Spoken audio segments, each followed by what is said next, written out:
friends at Necodex. That's NECODEX.com. So if you're looking for staffing or looking to build product in design, this team, they're the folks to talk to. They've done a wonderful job for our community, in fact, including Bazinta and Side Pocket and all sorts of great folks. So in fact, I think we're gonna have Arturo out at Sundance in a couple weeks. We'll see. Well, Arturo, if you're listening, we're gonna twist your arm to come out to Salt Lake City. Speaking of cool adventures, John and Syama, welcome back, I should say, or welcome to the show for the first time, but welcome back to the Bay. Thank you. Yeah. We're happy to be back in the Bay Area. It's so beautiful here. Yeah, it's good stuff. Good stuff. Thrilled to be here. So, you've got to maybe let's lay the foundation a little bit. What is your? Let's just dive into it. What is your why? If we really maybe first, what are you building then, and then why are we doing it? Oh my gosh. Yeah. Well, what's so fascinating is the state of women and money is really hitting, I think, just an incredible apex in the world. Women are slated to inherit about $30 trillion plus by 2030. Yeah. It's a lot of money. For sure. And if women invested at the same rate that men did, we'd have about $3 trillion more in the economy. Wow. Couple that with the fact that only 28% of women feel confident in exercising their capital. So this means that we are coming to this really big inflection point where lots of money will be changing hands into women's hands to be able to make strategic investments, but without having confidence around making those investments, we actually here in Silicon Valley and in the Bay Area might be losing out on dollars on innovation and the ability to really stimulate a whole new economy if we don't actually help women feel confident to be able to start flexing it. So that is actually a big why of what it is that we're doing with Big Delta Capital. I love that. It's almost like if humanity is a brain, it's like we're only thinking with like half of our brain. Exactly. How strong could we be? We'll have like just a wild economic boom where everybody gets to play and there's personal manifestation and how are you thinking about this, John? Yeah, I think for us the why is really around what Syama discussed. It's providing access, it's education and opportunities for women to get rich.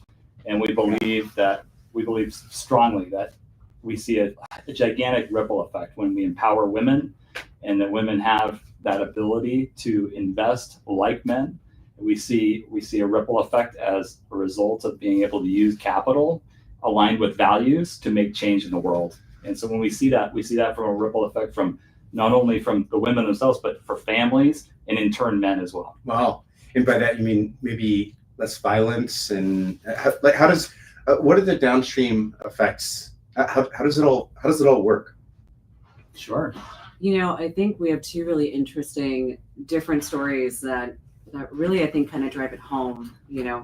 I came into my sort of financial awakening when I went through a divorce. And all of a sudden I realized that I only grew up knowing a few different ways to make money in the world. I knew you could go get a job.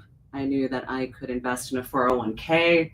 And I knew I could start a business. Right. But I had no idea. Oh, and someone told me once to buy your house, but no one actually sat down to tell me all the different ways in which I could build financial security. Yeah. And so I found myself at a crossroads going, oh my gosh, here I have a business. I'm an entrepreneur. I'm seemingly doing the things I'm supposed to do. But where does this go for me next? How do I take this forward? And so the downside of really just a lack of education and confidence means that so many women I know are sitting with money in a savings account, right, where they're losing value, where they could be actually gaining a lot more in high interest savings accounts or other sort of financial models. So for me, it's been a really big journey of being able to realize money, values, and the impact that I can create in the world. I don't have generational wealth coming to me. I have to create that for my future. Yeah. And that's what a beautiful thing to be able to go through that process and but also give to others as a gift. Absolutely. And one of the things that I think is so fascinating is, John and I really came together from two different lenses, when it comes to women and money, but yet they really coalesce around how we see the impact of these resources. Because, and John, you'll probably speak to this as well, but when women have money, more often than not, they're reinvesting in their communities, right? They're reinvesting into the families and people's closest to them. And really, they start to see exponential growth more because they tend to be a little bit more cautious, right? So they're making better investment decisions. Yeah, very well put. And for me, growing up, I grew up in a very poor family. And after my parents divorced, we were raised by my mom, who was a single mom. She struggled paycheck to paycheck, struggled every month to make ends meet. And she went to worked in a grocery store for 37 years as a result, and really highly stressed. She wasn't able to spend a lot of time with us as kids. As a result, we were placed into for my family, we were placed into some really abusive and dangerous situations. Yeah. And it was as a result of that Syama was starting to create and launch her podcast, Getting Rich Together, which has just been an incredible podcast that she launched in April. That's won all kinds of awards. Congratulations on that. That's awesome. But as she was launching, her and I were working on kind of a strategic framework around developing a larger ecosystem around women and wealth. And so, it was really from my personal story of really recognizing that if my mom would have had access, education, and opportunity to create wealth, or even not even just to be able to be a wealthy person, but to have folks in her life that were expanders that said, this is what's possible. But she didn't have that. And so, we struggled as kids, and I left home when I was 15 as a result of being in these situations. And so as we've been developing this, it's that ripple effect that I talked about earlier that I want to see, from the work that we're doing, that plays out around not only empowering and enriching women, but the families and the ripple effect of society that happens as a result. Yeah, that's wonderful. And, Jonathan, I want to honor first of all, thank you for the transparency. And, they say virtue must overcome its opposite to exist. So the fact that you are grounded and very comfortable, and obviously you overcome a lot, it's kind of a blessing depending on how you look at it. Sure. Yeah, absolutely. I feel, Syama and I believe that everything is always working out for us. And we firmly believe that everything happens for a reason. And when we look back on things, we can see a more clearly delineated path that says, oh, this had to happen for me this way to be in this place of such appreciation of our lives today, and to be able to pay that forward. And as Syama and I are multiple founders, entrepreneurs. We've had great successes in our careers. And now this is a point where we're able to turn and really make impact in the world. Wow, that's so beautiful.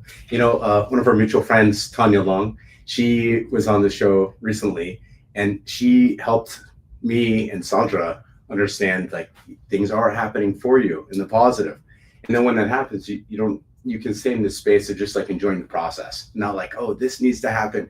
And then you're trying to force things. And, that's when humans try to control things, things tend to kind of go crazy. You're absolutely right. It's Syama and I talk about this a lot. It's when we try to control things away, we lose the unlimited possibilities of the unknown. And that's where all the magic actually exists of life.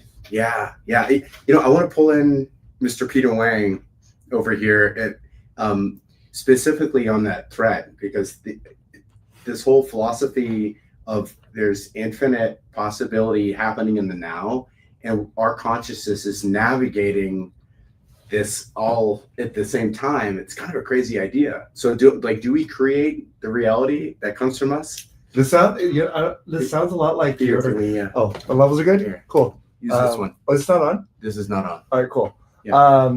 This sounds a lot like the law of attraction. Absolutely. Where by just wanting or manifesting something internally while creating actions around what you want to happen somehow drives your path forward towards that thing. But there's like, I've read somewhere that there's like the kind of this caveat where, kind of like you said, the more you want it, but the more you want it your way, tends to not make it happen, just because it produces more chaos, whereas the chaos should be on the chaos side, aka universe. I just came up with that. Like an applause button. Here you go. Back to Nick. Yeah. I love that. Beautiful. Yeah. I know that Syama and I know this is a topic, actually, it's interesting that the conversation's gone here, but it's a topic that we speak on often around law of attraction. We're big Esther Hicks fans, Abraham Hicks fans, and we firmly are rooted around around these concepts of law of attraction. Some of the most successful things that have happened in our lives are when we have a clear intention married with a surrender, and saying, this is what I want, being very clear about what I want, and then surrendering that to the universe to be delivered. And yet I want to interject and say there are a lot of people who are walking around with affirmations that belong to others and not themselves. Wow. Absolutely. And What does that mean? yeah, Yeah, what does that mean? we've really sort of popularized this idea of, so many New Age philosophers are saying, say these mantras, right? I am rich, I am happy, I am this other thing. And they're borrowed affirmations, because until you can really understand, listen deeply, and figure out what's unique to you in this world, what your values are, what you want, and extract the affirmations from within, you actually grow further and further away from the thing you want, because it's not of you, it's of someone else. And these are really underlying philosophies that we look at when it comes to something so fundamental like money. Yeah. It's like you cannot escape living on this planet without some interaction with money. And it's typically not a good one, no matter how much you have. It is kind of interesting, right? The relationship, do we see it as the goal or as an ends to a means? So you're probably familiar with the book Rich Dad, Poor Dad. Of course. Right? I actually had kind of a similar scenario, and the two dynamics played. It was my folks were divorced when I was pretty young as well. Still, close with everybody. Feel very fortunate, and seeing these two dynamics play out of how are we thinking of this in not just the short term, but the medium term and the long term. That's something that just became like very real, very apparent, and something that I just feel grateful for, because if I had only one piece of that, then it would be kind of like missing the forest to the trees, right? Like, well, I guess my question is, like, Syama, when you're helping women in wealth, what are some kind of the core principles or foundations that they need, that would help them here, that would help them get to the place where they want to be in their relationship with money? How does that work? What's interesting is a lot of this inner work that we're sort of, all alluding to is really fundamental in any sort of progress you want in your life. And so there's this big component here of reconciling you with you. Yeah. Right? Again, it's easy to make a list of things and say, I want the house, I want this thing, I want this other thing. But there has to be some sort of, coming clean on your own slate, and being able to say, let me take a real look at where am I today? What were the decisions I made? How did it feel? Right? Really coming clean with the analysis of your life. So not borrowing again, but looking introspectively, and then being able to ask yourself, well, based on how I've shown up in my life, what are my values? Not just what you write down on a piece of paper, but how are your actions reflecting that? Not just aspirational values. What and Syama was talking about, doing the deep listening to actually identify what are the values you are actually living in your life. Yeah. And your calendar and your financial statements will tell you what's important to you. Yeah. You don't need to pull it out from anywhere else. Like, go to Chase, download your statements, download your credit card statements, and look at what's important to you on paper. And you can do the very same thing with any financial investments, and also with your time, right? So we think about wealth, and wealth is really personal, and wealth doesn't always mean having $100 million in your bank account. some women are really happy, and men, with financial independence, retire early and living more frugally, but being able to live on their own terms, right? So we also need to decouple this idea of my happiness is your happiness, right? It's more like your happiness is your happiness, but do you even know what the heck your happiness is? Do you think that has something to do, like, with our, broadly speaking, our relationship with our parents? Because when I look at the relationship that our parents' generation had with their folks, it was so different from the relationship that we have with our folks. So it's almost like maybe generationally there's a more of a consistent, there feels like more alignment, or maybe like they taught us some degree of lessons, better financial lessons. Of course. Yeah. Well, some did, many didn't. I sure didn't. So, I think when we think of like the social dynamics, it's like, man, you can have 30 families in an apartment building. One family's walking out, going to the grocery store, clipping coupons. The other is going to Whole Foods and doesn't bat an eyelash. So, I think economic stratification is still really present. But to what you said, what reminds me of is the concept of epigenetics. So like embodied trauma that is, generations old still lives with us and can still drive decisions. And sometimes we don't even know cognitively why we're making this decision because it's like encoded in us in this crazy way. So it's so wild that you say that. I was just listening to learning a little bit about epigenetics insofar as the relationship that, okay, like for example, like if somebody's overweight and then they get in good shape, the cells have an epigenetic memory. So there's certain, like when we work out, there are certain proteins that are expressed, I should say, or genes, and the second order and third order genes that come from that, we can essentially like turn those off and turn those on.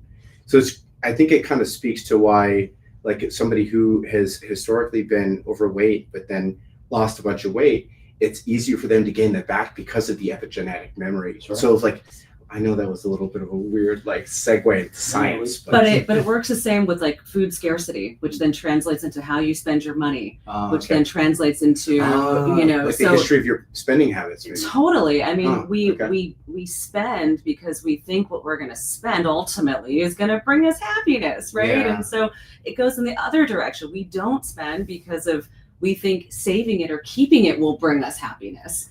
Right. So it all sort of comes together because money is simply this energetic tool that we use to express our values. Right. And having more of it only works if wanting more of it will get you more of the feelings or the things that you think it will provide you. I want to ask Peter that question, if you don't mind. What percentage of your paycheck that you spend is aspirational, would you say? I was fortunate enough to not have any debt, so I would say a good chunk. It's very aspirational. Yeah. But then again, I'm sure that's not the case for everyone. Yeah. How has that changed over time?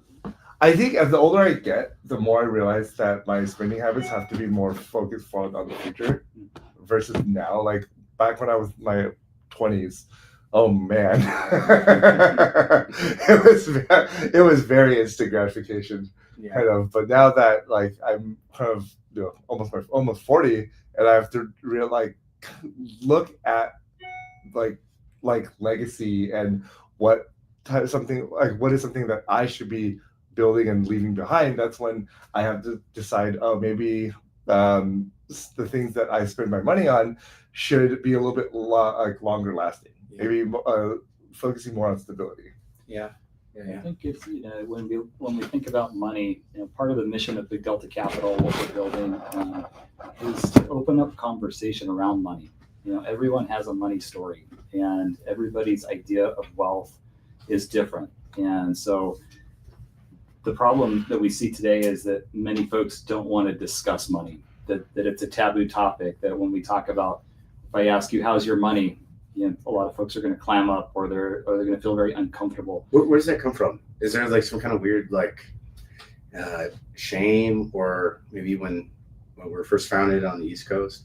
Well, you know, when we were growing up, it's like, I mean, at least in my household, you didn't talk about how much money your parents made at the dinner table. You know, it was like you didn't have so I mean, from a young age, being socialized into talking about it. If you were more socialized when you were younger and your parents talked to you about it, chances are you're more open to be able to talk about it as an adult.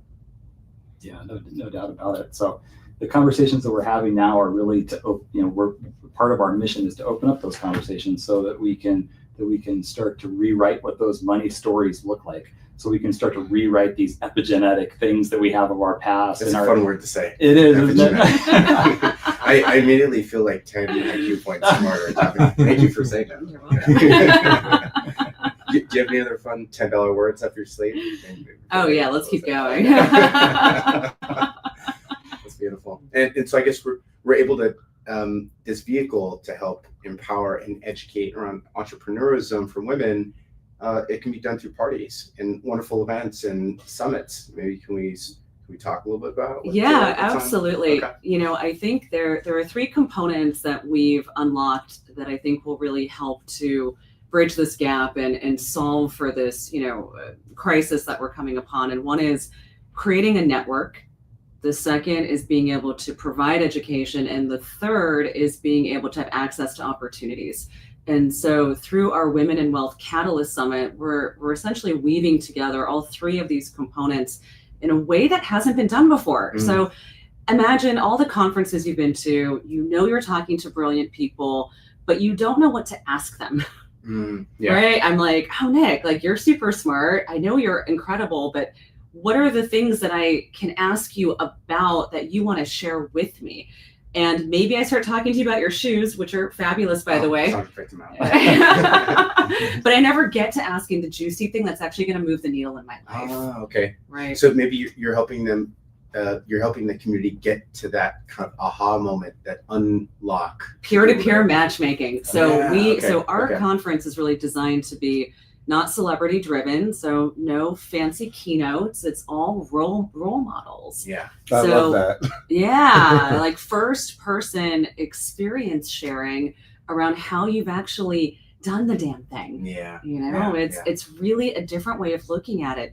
Plus, we're asking a series of questions so that women can actually get match made in advance of the event, right? So imagine walking into an event and going, oh, I indicated that I know about caring for aging parents, right? And I want to learn more about board placements, right? Or, hey, I have experience in angel investing, but I want to learn more about building an Airbnb real estate empire. Like, how do I do that? And so it's about really bringing women together to unlock the knowledge that they have and creating a safe space to be humble and to ask the questions that you need in order to thrive. Yeah, that's fantastic. So what we're doing, we're building as part of Big Delta Capital, you know, the summit series will be a series. So our first one will be March 27th in San Francisco at the Golden Gate Club in the Presidio. And then we'll be doing another conference in New York City in May. And then we'll be adding more dates for the fall. But our goal is to expand the cities that we're going to be operating these conferences in as we go into 25 and 26. So the idea is that we keep these small and intimate, no more than 150 women, so that we can have that really some of those aha moments like you mentioned, and the matchmaking process, which Syama just discussed, is a really critical element of that, and having this small curated group of women that they feel comfortable and they can walk away from these conferences with tangible pieces of opportunity. Yeah, and you know, there's something. Thank you for sharing that, John. And I feel like there's something beautiful about creating the space where magic will happen that you're not going to directly benefit from, and that's fine. Like it's like planting trees that you won't sit underneath the shade, and that's Peter, to your point earlier about creating something for the next generation. Like that's profoundly rewarding. I would guess. Maybe you both have some similar experiences. Well, you know, I'd say that you know very well about creating amazing spaces where people thrive. And for us, it's all really new, where we are naive in all the best ways possible at this point. But your podcast is kicking butt. Tell us about that. I appreciate the humble approach. But. Well, I think that for us, this next chapter is about impact, and what makes it so much fun, what we're working on, is that it has nothing to do with us. It doesn't have to do with us as owners or founders. We're not creating something that revolves around us. It's about the mission, and it's about the women that we're setting out to help. Yeah. And that is a really different place to come from, and we're having just a ton of fun doing it. And like Syama said, we are a little naive on some things at the moment, and I think that's working to our benefit. And we're really rocking and rolling right now. So cool. If Peter and I can help, because we've been in the trenches. So yes, and yes, and yes. It's been an incredible process to see all the different pieces come together. We realize that as this conference really coalesces, and women and sponsors and people are just really excited about this, it really drove us to say, well, how do we continue this conversation, and how do we ensure that deal flow is being exchanged, educational opportunities continue to happen? And so we'll be putting everyone together essentially in a Catalyst community as part of their attendance at the event to really facilitate these conversations. Because I have a girlfriend who's interested in opening up a franchise, a Pilates studio in Boston. I'd love for her to have a place where she can say, hey, I want to open up this small business. I need a few investors. Here are the minimum check sizes. Who wants to support me in actually starting a cash flowing business from day one, right? Rather than just only opportunities to co-invest in venture capital. What about co-investing opportunities across other asset classes, across the kinds of risk that you want to be associated with? And with a much faster time horizon too. Totally. Totally. Kind of like not a bad thing. I just want to touch real quick on the point of the branding. It doesn't seem to be about you. Like, it's easy to beat the chest and the whole like celebrity element, but that's not the reason why you're doing this, and that comes through and the website and the summit that's going to be hosted soon. Speaking of which, Peter is something of an expert in the branding space, having taken TikTok on Intel from Intel on TikTok. Yeah, tomato there. from like 0 to hero organically to over 100,000 views. And also Pat Gelsinger just got the boot, I guess. Peter, do you want to speak on branding and maybe Pat, what's happening with him? I totally can't, because I don't work there anymore. Spill the tea, Peter. I actually wanted to say, so your fund is called Big Delta Capital. Yeah. And I'm guessing you guys picked that because Delta in science means change. Yes. Right? Got it. I love it. 10 points to Gryffindor. Because I was sitting here thinking like, oh man, why is it called Delta? Oh, because I just remembered I used to, like, one of my back in high school, I had this science teacher that recently just got laid off of Biorad, because if you remember that company, and he took a lot of stuff from the office. So in high school, we were playing with like micropipettes, centrifuges, and we had all of that to say we had an amazing science fair project, and that's when I had to like write these triangles all over my notebook, which was Delta, and that was the change. But no, anyway, so what did you want to know about branding? While you're thinking of that, just want to do a quick station ID. You're listening to KPCR 92.9 in Los Gatos, KMRT 101.9 in Santa Cruz. That's BrainWaves. Silicon Zombie BrainWaves. You're tuning in live. And our friends at Necodex, that's NECODEX.com, supported this program that you're listening to, this lovely program. And with that, we're going to toss the ball back over to Peter to see what he's going to pull out of his pocket. I was still trying to play. I thought you were an expert in improv. I know, what do we pay you for? You don't pay me at all. All right, so gosh, man, I would love like another clarifying question. Okay. First of all, I love that we're kind of treating this like a lazy season. This is kind of fun. I think the Chinese came up with for passing food, did they not? Right? I know.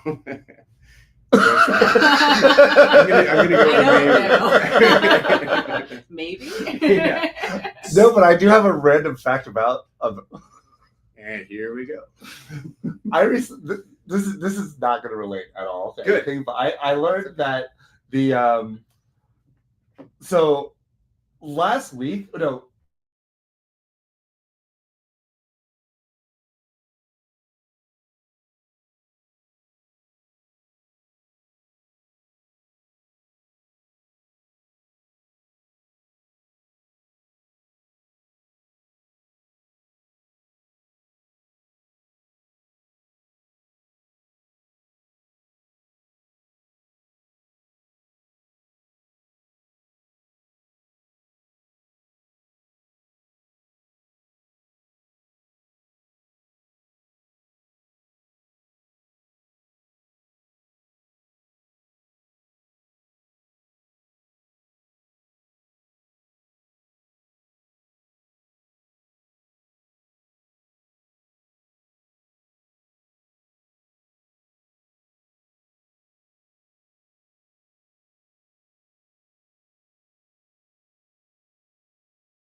of Persia and China. Wow, yeah. So back in whenever Asian things were happening on screen, that riff would come on to signify, hey, Asia.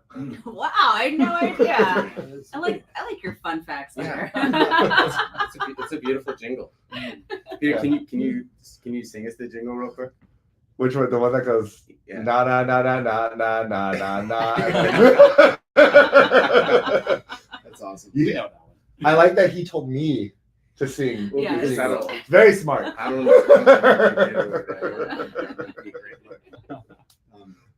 So we do have a caller that wanted to ask you a question, and so we're gonna Wendy Shu. Welcome to Silicon Valley's BrainWaves. Excited to chat with us here. Wonderful. Thank you so much, Nick. I'm excited to ask my questions first off. I love this topic, and my question is for Syama. I love the topic about providing women with wealth and how they contribute back to their communities. As an example, I founded a nonprofit called Building Education. We build schools in Nepal, and a lot of what we do is about educating women, educating females, and we have seen firsthand how educating a female allows them to earn extra income, and they do invest back in their communities. But with that being said, I do want to go into my question.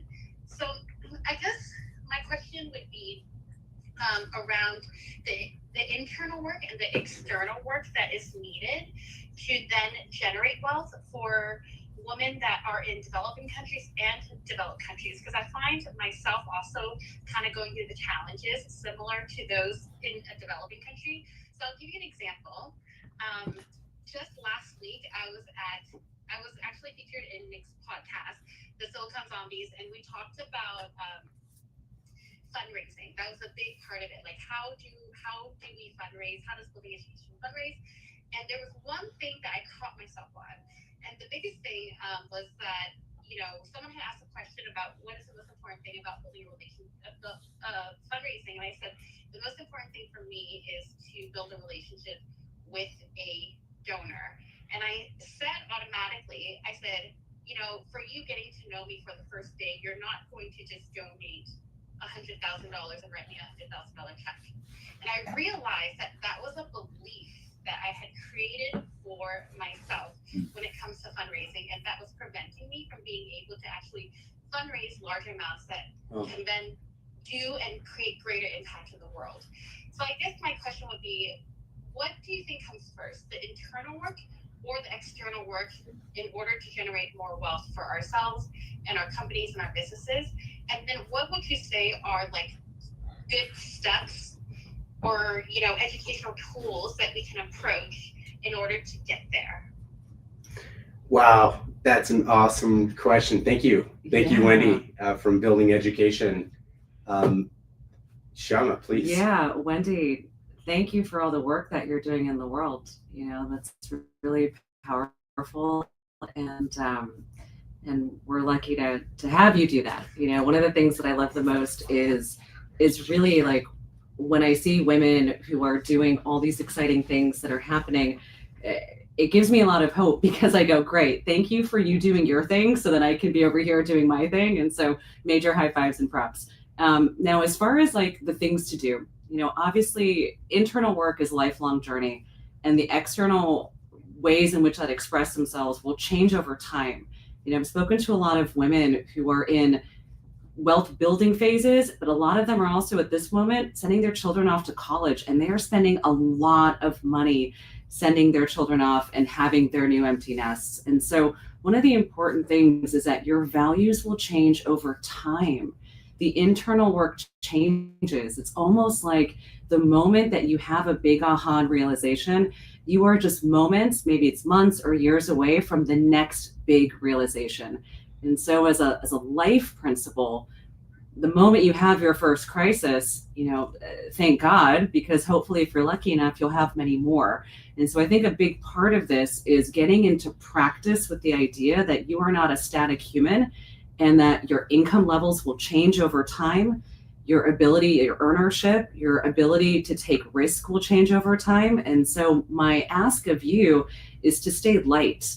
Don't get too fixed into the ways things used to be, the way that maybe you've spoken to your therapist about, the way you grew up, because those stories, while they're still very real, do not need to dictate the way in which you think about money and how you look at really approaching your values and making changes over time. Very interesting. So would you say it's like rewriting my story to start with? It's reconciling you with you. So the first step is taking a really good look at the past and saying, where did I come from? What are the stories that came to me? Similar to what you realized, which is, oh, this was a belief that I was holding that actually I can now see the other side. And so it's no longer true for me anymore, right? But you won't know what is not you anymore until you sit down and think about it, right? It's like something has to happen. Some sort of riff, some sort of aha happens. Sometimes it's through pain. Often a lot of my big life learning experiences have come through discomfort. Why is this not happening? Why isn't this working? And then going through a process of surrender, reflection, and then hopefully every time some phoenix starts to rise. So it's definitely through doing that deeper inner work, but also not doing it once, and saying I did it this one time and now I'm fixed or I'm done and this is the way it's going to be. Be compassionate to yourself as your money journey evolves and as your desires and wants change over time. Got it. That's very helpful. So, and then what would you say is like the most practical next step to the start to building wealth? It's a fantastic, it's a fantastic question. And so the first thing that I think is really valuable is to start to get curious. Start to take a look at where your money is invested right now, where you spend your money. Ask yourself, do I like where my money is going? Is this a reflection of my values, of what I want in the world? And then the next easiest thing to do, right, once you have an idea of your values, is actually to start talking to some of your friends about it. There are so many different places where you can go to learn the hard facts, right? How to do a budget, right? How to think about things like, or Susie Orman, cut your lattes and save money. I'm not a fan of that, right? I'm far more fluid. So my advice would be take a look at your own resources and get comfortable with where you are so you can start to lead conversations within your communities and start to be the leader, which you are, in talking about things that are taboo and vulnerable. And you can create a safe space and ask your friends, hey, how's your money? Or what are you investing in? Or do you have a 401k, right? We need to ask the questions that ultimately will matter to us the most. Also, I think, Wendy, one of those places that you can go to get curious, is Syama's podcast, Getting Rich Together. It's a place where Syama's interviewing women that are expanders for each other, and you'll learn things that you probably didn't even know existed. And being curious is such an important part. Yeah. And the crazy thing, Wendy, is, I've spoken to very, very, very wealthy women who have poverty consciousness. Like the money is like, so it's divorced from the feelings of ourselves. And anyway, it's thanks, honey. Yes, the podcast. No, the podcast is a good plug. We've got just incredible women is on there there. a website that we could share? Thank you so much, Syama. I'll be sure to check out the podcast. Yes, and I think that's very good. Internal and external work. I appreciate it. Fabulous. And you can head to women.win, which is the landing page for the Women in Wealth conference we're putting together. It has information about the podcast. But really what you're looking for, community, conversation, education, is exactly the reason why John and I are building what we're doing. That's awesome. Thank you. Thanks so much. It was interesting when you mentioned like just kind of being thoughtful about where you're putting your resources. For example, I'm 100% in Dogecoin. Just I'm kidding. Syama's eyes just got so big. She's like, what? That being said, it does feel like we are in a bit of a revolution in the cryptocurrency space. Like there's socioeconomic, political headwinds that I think are driving adoption or increased comfortability. Mm-hmm. I'm up like 150% in XRP in the last Yeah. month and a half. That was like right timing, right place. Yeah. And it also, as I understand it, Jamie Dimon has given the thumbs up to his financial advisors to recommend Bitcoin to their customers with a net worth of over 2 million, which means that's going to trigger some other financial institutions and kind of a broader adoption in conjunction with ETFs that are happening. It's like Bitcoin just hit 100,000. It's like it's a crazy space. Like the definition of utility may be kind of fluid as well. Is crypto part of the recommendation of a diversified portfolio here? Absolutely. I think a lot of that comes with the need to educate yourself. I opened up the first Bitcoin ATM machine in New York City in 2014. No I way. had no idea what I was doing. It was part of a bigger project, but I thought it was really cool. And sadly, I didn't invest any money into it. And so I didn't win, but kudos to me for being there at the right time to know about these things. But, I was also really active during this last sort of boom cycle. And what I think was interesting was sort of seeing how challenging it is in general for humans to understand the difference between technology and cryptocurrency. What is the difference between, building a product that uses a piece of technology that has nothing to do with being able to trade Bitcoin and Ethereum, et cetera. Mm-hmm. And then also, what are the global advantages of having this digital currency, and how do we start to think about, having more access and the ability to sort of be more fluid and mobile within the world, and having something that truly possibly could be more stable, right? Yeah. But I do think, from a advisory standpoint, neither John or I are financial advisors. We are evangelical financial empowerment That sounds people. so much more fun. And it keeps us out of trouble because we're also not your lawyers. But what I'll say is that crypto, and a good friend of mine, Elaine Asher, has a company called Eve Wealth, and they are building an educational investing platform for women on crypto.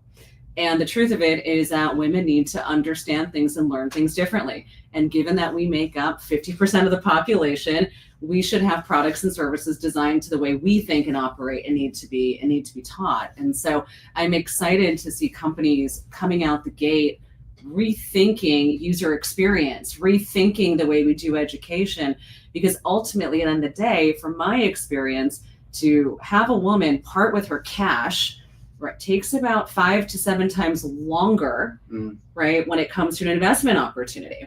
And that's a good or a bad thing. Take from it what you will, but it gives us an opportunity as entrepreneurs or builders to say, well, how can I actually give this information in a way that will help a woman understand something faster, help her really bridge and connect the dots, and then be able to make the right decisions for herself, because crypto will not be the right decision for everybody. Sure.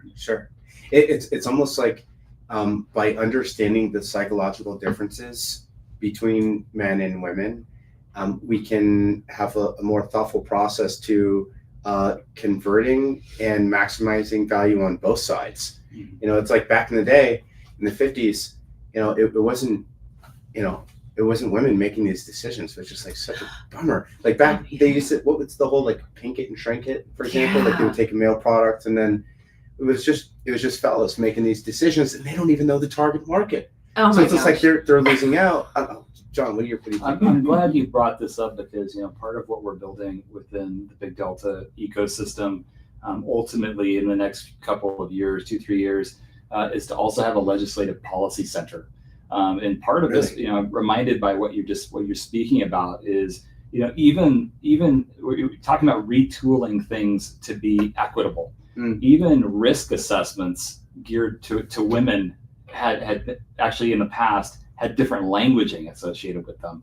So as we look at like how do we retool user experience, how do we retool policy, we've got to have a lens around equality and raising women and giving them the education and access. Yeah. You know, I was just at a fantastic event the other night put on by an organization called Women Moving Millions, and a good friend of mine, Naseem, who's an operating partner at How Women Lead, they have a fantastic fund, and she was talking about learned behavior and how, you know, companies like Uber and Airbnb have taught women, hey, it's safe to get into a stranger's car. Yeah. Right? Or at Airbnb, like for the longest time, you know, you could have cameras in the bedrooms and women were like, hey, wait a second, like someone can see me getting undressed in this bedroom. And so it wasn't until there were actually problems that happened, right, to women where things had to change within these organizations because they were built through the lens of a man's experience. Yeah. Right? A man may not be as afraid to hop into someone's car and hitch a ride or, you know, oh yeah, I don't care where I'm changing, right? But these nuances allow us to create better products for all. Yeah. Do you think maybe tragedy is too strong of a word, but do you think that like challenges and frustrations always come before the legislation? Or yeah.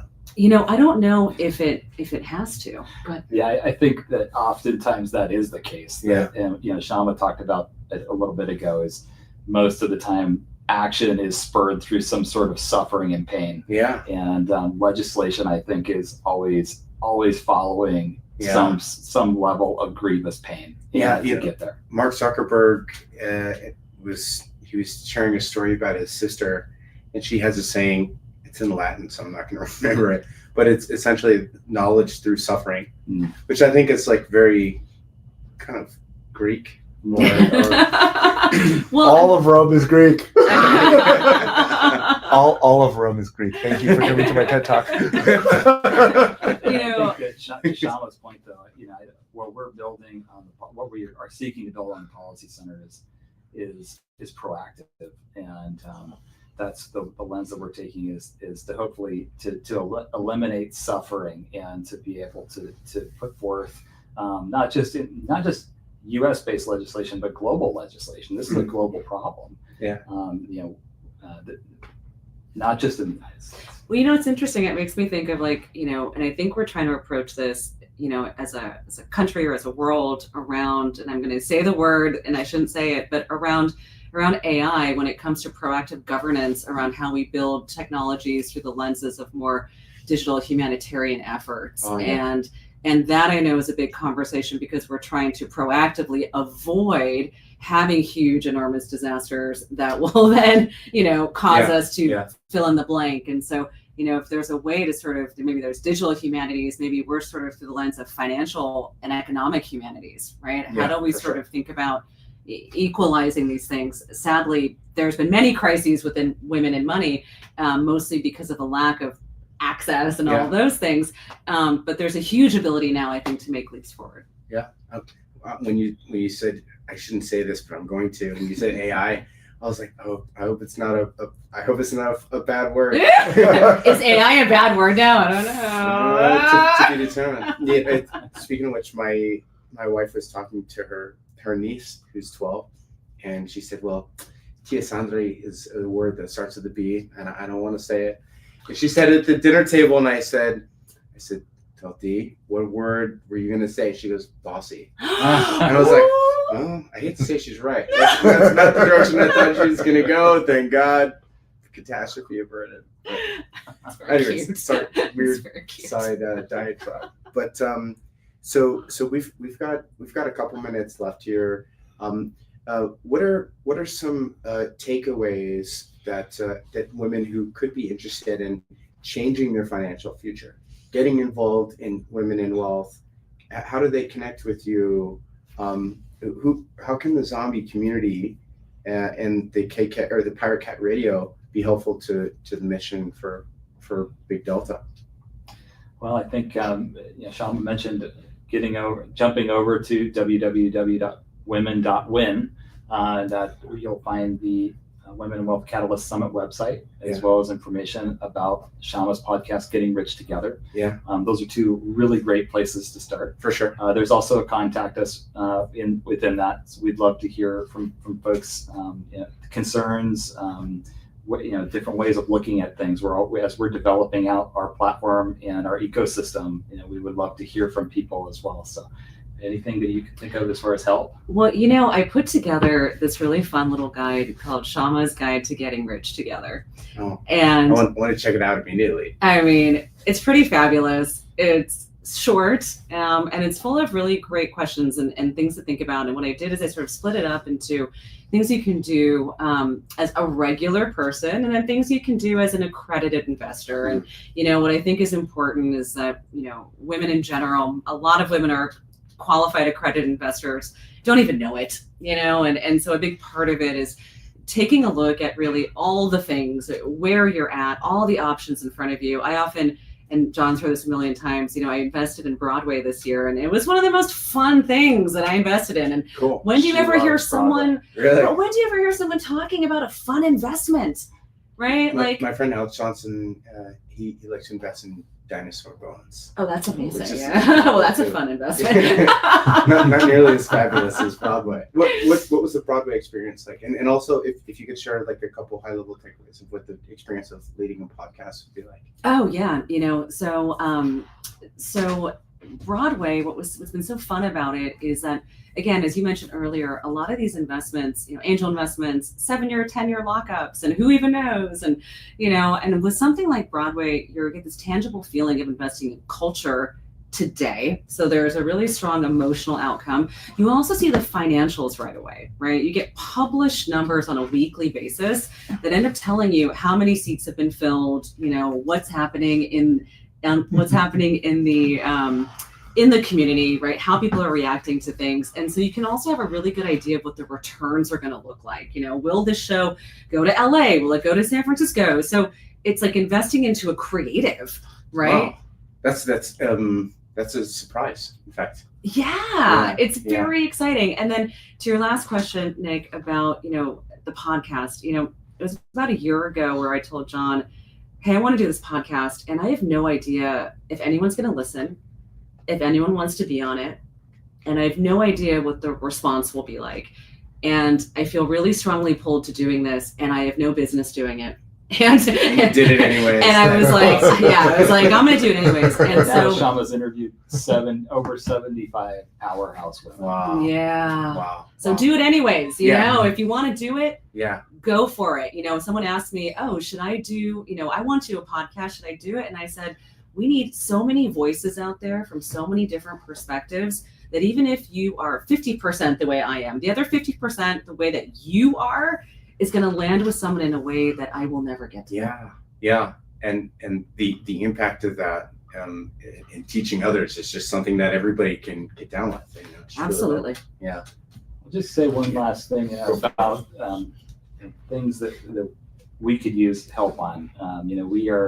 We're building out a big mission. And we talked about a policy center. We have plans for a venture studio. We have a Catalyst community. We have our summit series. We can't do all of this alone. And this mission, like we talked about, is beyond us. And so we're always looking for folks that are willing to lend support, their expertise, their knowledge.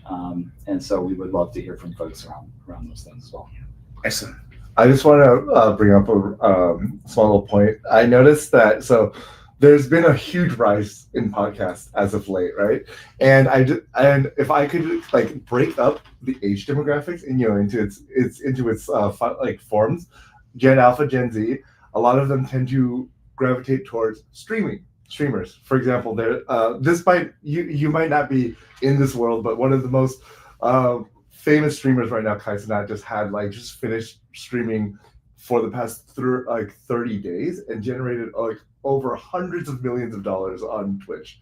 And that's a whole nother world that is that's probably invisible to us. The Gen Z and millennials, older Gen Z, and all the way up to maybe younger millennials, our main form of mediums are influencers or YouTubers. But now I've noticed that as we got older, it's podcasts. Podcasts to us almost feels like if you're old and you want, or not old, if you're much more mature. Because I am there. That's a dig to me as well.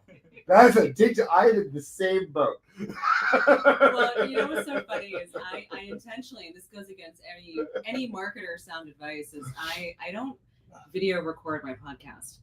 And there's a real reason why I don't do that. And it's because if you want a woman to tell you how she really feels, you better not put her in front of a camera or make her think about her hair, her makeup, like what's happening, So I intentionally, despite all the marketers' advice, intentionally do not record video because I want the juicy stories, right? So there's a return to like the authenticity around communication. One of my very favorite interviews of all time is Terry Gross on NPR. Oh yeah. I adore this Fantastic. woman. And you know what? I heard how she does her interviews is in a dark room by herself. And so that way, the only modality that she's taking in is the listener's voice. Yeah. Oh, she was ASMR before ASMR. Yeah, exactly. And with that, maybe are there any women that have inspired you or folks that you want to give a shout out to? I am standing on incredible shoulders of just brilliant women, and this journey has taught me so much about the powerful women who are currently building in really productive ways. Big shout out to Barbara Pierce from Women with Capital, Julie Castro Abrams from Women Who Lead, Janine Firpo from Invest for Better. My gosh, there are so many women. Rima Khan from Green Sands Equity. She's just been an incredible supporter, pioneer, and woman who I deeply admire. Nikeo Greco, who's exited her company to Unilever and then started another company in the beauty space and is really out to change the game for beauty for melanin enriched skin. And so many incredible women. Any women you've heard me talk about, sweetheart, that you think are ones I haven't mentioned? You hit some real powerhouse women. So yeah, maybe some of them we'll get to see at the summit, right? Absolutely, Nick. Beautiful. Well, didn't want to say thank you to you both so much for joining us on KPCR 92.9 in Los Gatos. That's KMRT 101.9 in Santa Cruz. You've been listening to Silicon Zombies BrainWaves. That's right, on Pirate Cat Radio. And for more information, check out siliconzombies.com. And thanks to our sponsors, Necodex, that's NECODEX, if you need any help with building or designing web or mobile. Until next time, take care of yourselves, take care of each other. Thanks, everybody. Yeah. Thank you.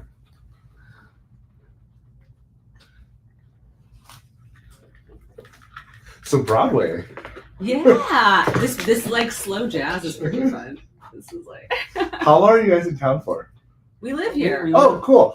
I'm performing in a show that my friend Leah and her business partner Kirsten freaking started from the ground up.